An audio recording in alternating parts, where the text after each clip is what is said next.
तर सप्टेंबरमध्ये ठरवणार युती कुणासोबत करायची ते असं बच्चू कडू यांनी म्हटलेलं आहे। प्रहारचे नेते बच्चू कडू यांनी युती संदर्भात हे भाष्य केलं। तर बच्चू कडूंचं मंत्रिमंडळ विस्ताराबाबत म्हणणं ऐकून घेणार। बच्चू कडूंच्या नाराजीवरती मंत्री शंभूराज देसाई यांनी ही प्रतिक्रिया दिलेली आहे।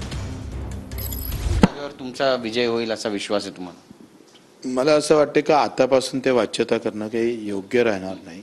आता आम्ही सुरुवात करतो आहे। याची सुरुवात झाली, पहिला टप्पा झाला, दुसऱ्या टप्प्यात आम्ही काम करतोय।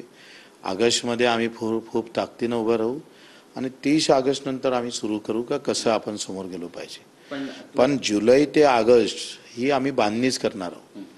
कोणासोबत युती करायची, काय करायची हे आम्ही काही ठरवणार नाही। आम्ही पहिले आमची ताकद वाढवतो 30 ऑगस्ट पर्यंत। सप्टेंबरमध्ये मात्र मग आम्ही त्या पद्धतीने समोर जाऊ।